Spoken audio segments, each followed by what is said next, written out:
Eu sou a Mona Lisa Perrone e esse é o Item Mais da CNN. Segundo o órgão fiscalizador de trânsito aqui do Recife, antes da pandemia, 1.200.000 carros estavam nas ruas. Agora, este número caiu pela metade, 600 mil. Mas é considerada alta esta quantidade de carros circulando aqui no Recife e também em municípios onde a quarentena começará a valer a partir do próximo sábado.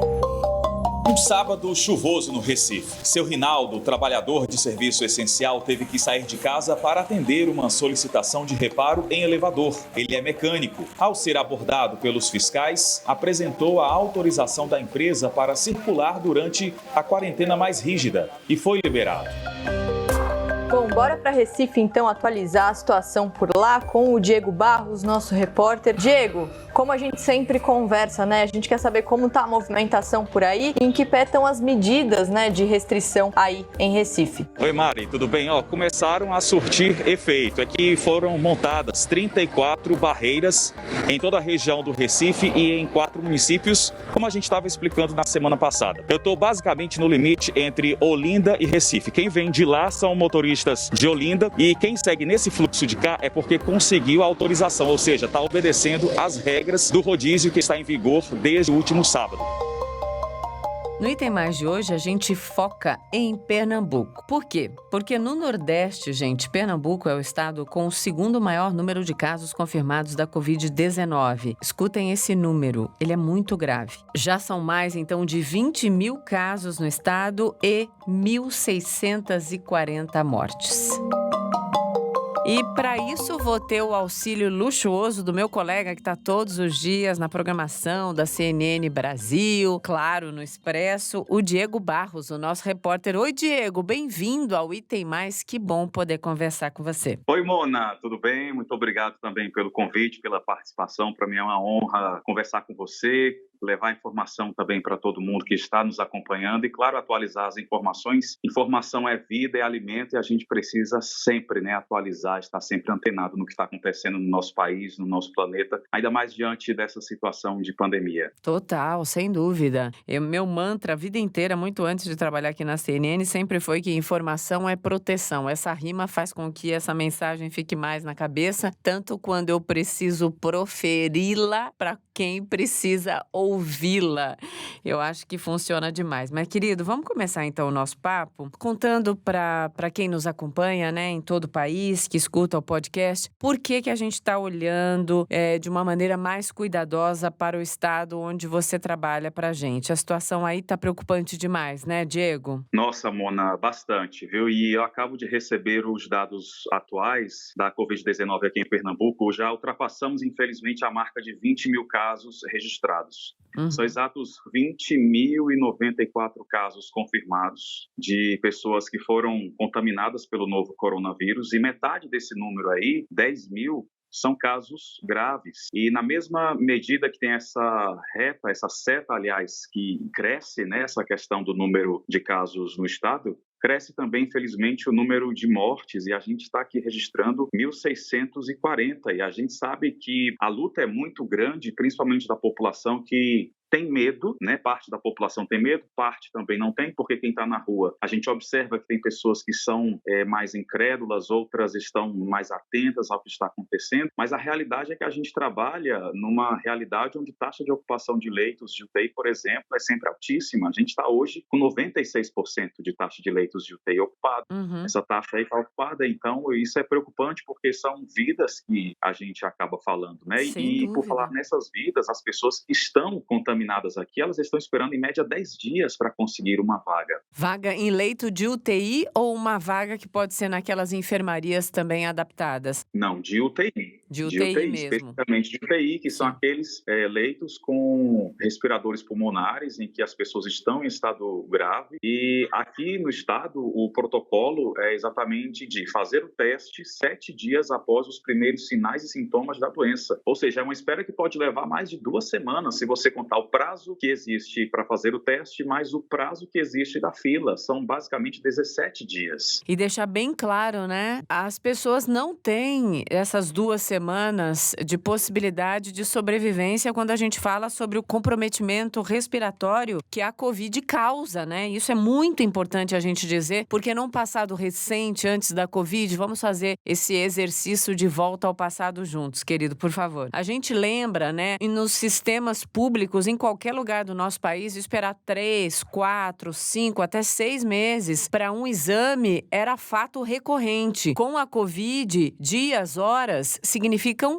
vidas, né, Diego? Exatamente, é uma corrida contra o tempo, infelizmente, e se fizer um recorte ainda para o estado de Pernambuco, Mona, aqui a gente tem 25 mil leitos totais, isso contando todos os leitos que estão existentes no estado em operação. Só que desse total aí, são 1.249 que foram criados para atender essa demanda pelo estado de Pernambuco. E aí, nessa separação, metade, ou seja, são 550, 557 leitos que são específicos. São leitos para o tratamento de pessoas. E outra preocupação é, eu posso pagar um plano de saúde, eu tenho possibilidade de pagar por isso. Só que as pessoas que têm condição financeira para pagar, elas também estão enfrentando uma superlotação de leitos, que está em torno aí de 95%, ou seja, é quase um colapso. E por falar até em colapso, na semana, há 10 dias mais ou menos, houve colapso aqui durante algumas horas e foi um momento assim horrível para as autoridades, principalmente para a população. São as pessoas que sofrem no final de tudo isso, né? A questão é social e a gente tem vivido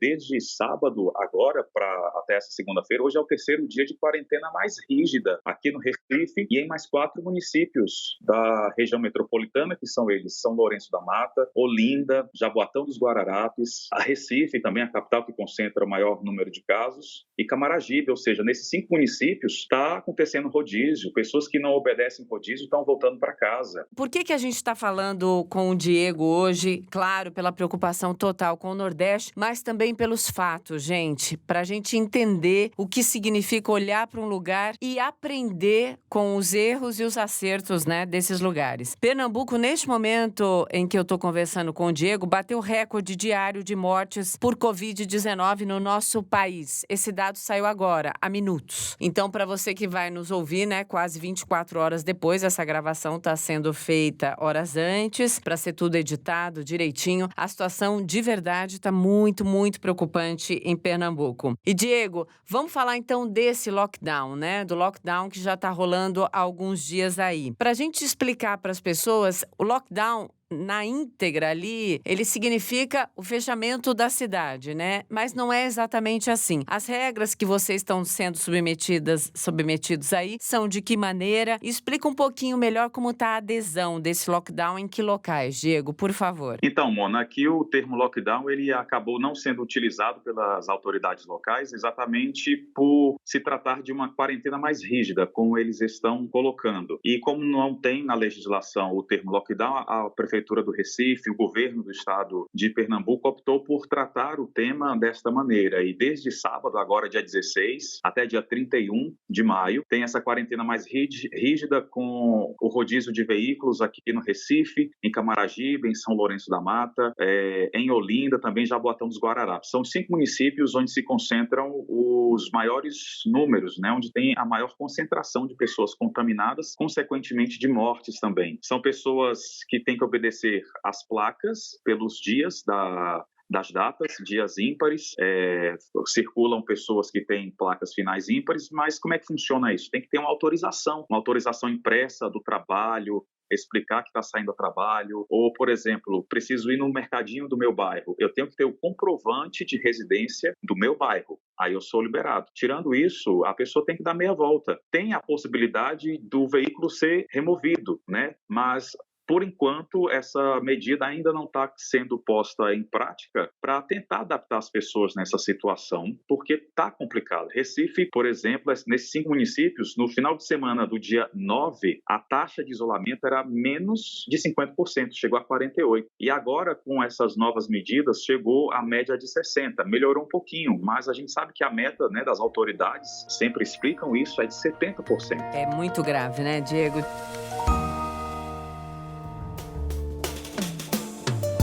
A gente entende que a desinformação, ou muitas vezes a negação da gravidade, isso tudo leva a atitudes inadmissíveis num momento como esse, né? Qual foi a atitude mais surreal que você já presenciou nesse tempo todo que você está cobrindo a pandemia aí em Pernambuco? Claro, sem citar nomes, mas só descreva para as pessoas qual foi o momento mais surreal que você falou, não, isso não pode estar acontecendo. Olha, Mona, isso aconteceu exatamente hoje. Conta. Foi o seguinte, tem também a restrição de passageiros nos transportes coletivos. Só pode viajar o pessoal que está sentado. Em pé não pode. Passou desse limite, não entra mais ninguém. É obrigatório o uso de máscara em todo o estado de Pernambuco. E hoje, pela manhã, em uma das estações de terminal de transbordo, fechou o coletivo e teve um passageiro que estava querendo entrar naquele ônibus. Ele agrediu o fiscal para conseguir entrar. E aí a polícia militar foi acionada, o ônibus não saiu do local, ficou na estação. E a polícia militar foi até o local, o passageiro pediu desculpa, mas aí depois de ter feito a agressão, ele foi retirado do veículo, teve que esperar o próximo, ou seja, pensou no momento de não atrasar para seguir para o serviço, mas não pensou naquele momento em que todo mundo tem que estar junto, na maneira do isolamento, na maneira do distanciamento, para poder vencer essa guerra sanitária que a gente tem vivido. Exatamente isso. A palavra é forte, mas ela é necessária. É uma guerra e todos nós somos soldados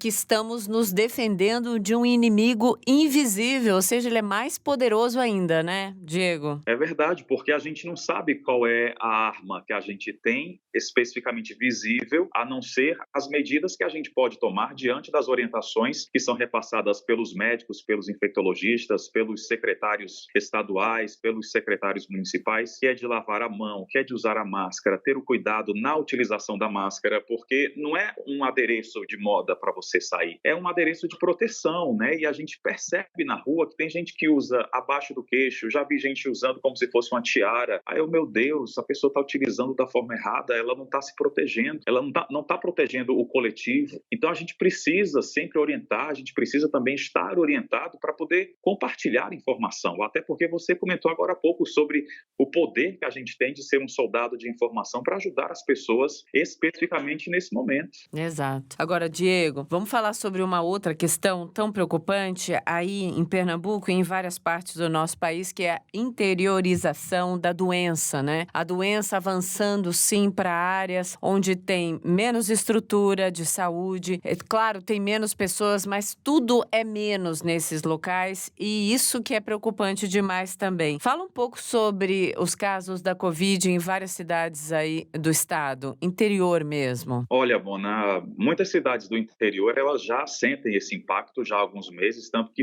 as festas da época foram canceladas, como São João de Caruaru, que é extremamente conhecido em todo o país, é um evento festivo muito marcante das tradições nordestinas, é um evento que está cancelado. Em Petrolina também, a prefeitura já adotou várias barreiras sanitárias, tem adotado também outros tipos de atividades exatamente para ajudar no controle da pandemia, né? A gente sabe que é uma guerra diária e as prefeituras têm se adaptado e têm repassado isso como cada local está se adaptando. Ipojuca, por exemplo, Ipojuca é uma cidade bastante conhecida não por este nome, mas por Porto de Galinhas. Sim. E é uma cidade também bastante afetada, onde basicamente a população vivia do turismo e está desempregada. E não tem estrutura de saúde, né, Diego? Não tem. No máximo que tem é um posto de saúde, uma UPA, não tem estrutura grande. E o que acontece nessas estruturas menores é o fluxo de pacientes, pelas cidades, ou seja, as pessoas acabam sendo trazidas para o Recife ou para cidades mais próximas, porque a estrutura em si ou está lotada ou não tem. Então é um problema muito maior do que a gente pode imaginar, porque a sensação para quem está doente ou para quem é da família, e quando a gente conhece alguém que está passando por isso, a gente para e pensa, meu Deus, é tão grave quanto a gente pensa, porque enquanto a gente consegue se preservar, enquanto a gente consegue trabalhar de uma maneira onde a gente consegue ter uma certa proteção, a gente vai continuando dando vez e voz ao nosso trabalho, com todas as medidas, né, Mona? Mas sempre sentir na pele o desespero. Eu já vi de pessoas nesses casos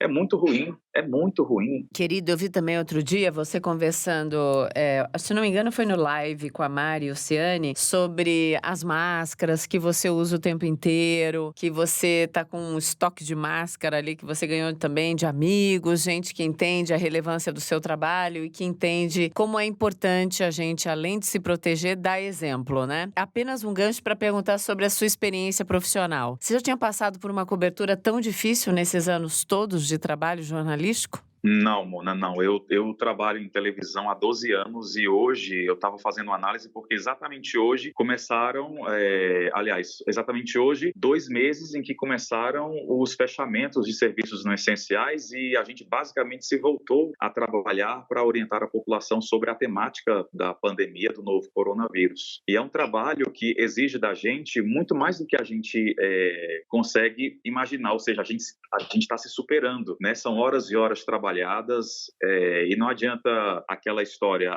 meu trabalho ele encerra a tal hora. Não, meu trabalho é enquanto eu estiver acordado a serviço da população que precisa de informação. É um momento muito intenso, né, que a gente tem vivido, é um momento de crescimento para todo mundo, porque a gente está compartilhando, a gente está sabendo, a gente está vendo novas coisas e, consequentemente, é um aprendizado novo. Uhum. Eu me sinto sempre uma pessoa que está começando. Hoje é o meu primeiro dia, eu saio de casa com essa perspectiva. Hoje é o meu primeiro dia, a minha experiência, então eu tenho que ter esse gás para poder informar e levar ao público que nos assiste, que nos acompanha, que nos ouve, essa experiência. Isso é muito bacana de poder compartilhar, Sim. mas também é muito difícil de conviver. Querido, você falou exatamente como eu me sinto muitas vezes. E ó, que eu tenho mais tempo de trabalho do que você. Eu tenho 27 anos e meio de jornalismo, vou fazer 28 agora em outubro. E muitas vezes parece que eu estou vivendo pela primeira vez a rotina jornalística. Mas sim, porque essa rotina nenhum de nós viveu, né? Não tem jornalista vivo, atuante, para quem cobriu a gripe espanhola, né? Exatamente. E a gente sabe que o cenário é muito, muito diferente daquilo tudo que a gente já vivenciou. Exato. No seu tempo de trabalho e no meu tempo também. A gente sempre acompanha cenário político, cenário regional, festividades. A gente sabe que as regiões elas também vivem de suas festividades, então a gente acaba também aprendendo um pouco de tudo sobre o que acontece no nosso país, no nosso estado, no estado vizinho, mas essa informação nova, recente, é muito diferente. A gente está sempre conectado com a OMS agora, né? Porque antes a gente precisava de informação específica quando tinha um assunto também específico. Hoje não, a gente está em contato direto, porque a gente precisa saber e qualquer mudança ela é muito importante, exatamente para informar, é esclarecimento que a gente está a todo momento buscando. Agora, também vamos falar de coisa boa? Agora. Porque temos, né? Tem muita gente que está fazendo certo no fim de semana. Acompanhei com muita alegria os dados sobre o isolamento social aí, que foi a maior adesão, né? Tem maior índice de isolamento do país. Num primeiro dia de quarentena, Pernambuco ficou com, para ser bem precisa, 53,8% de adesão de população em casa, quase 54%. Isso é incrível.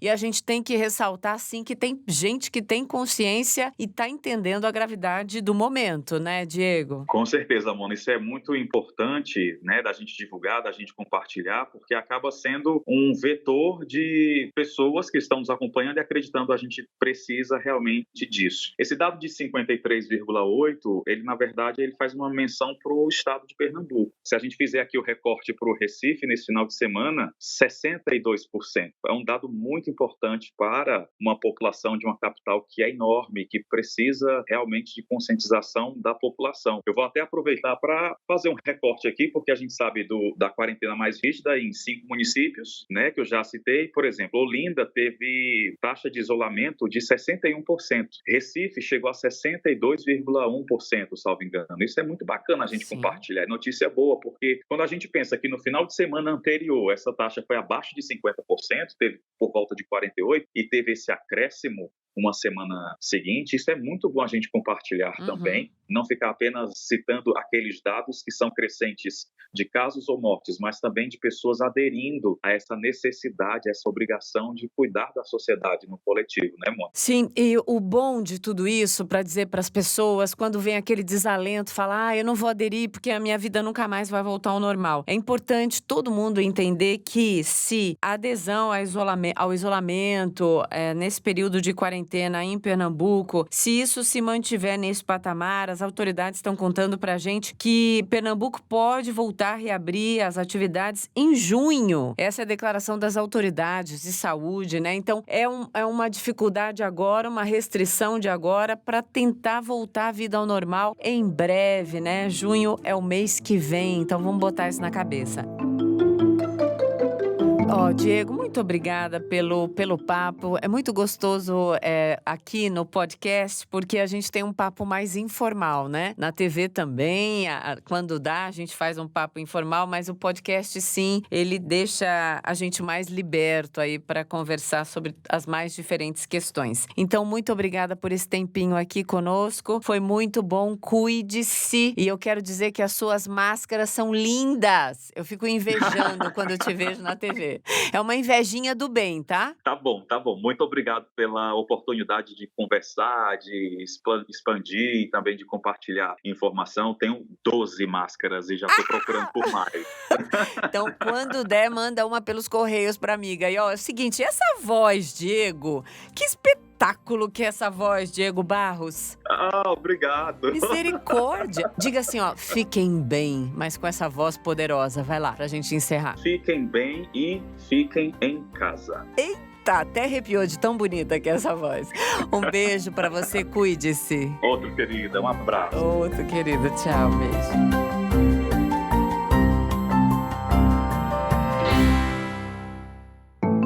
O Item Mais é produzido pela CNN Brasil.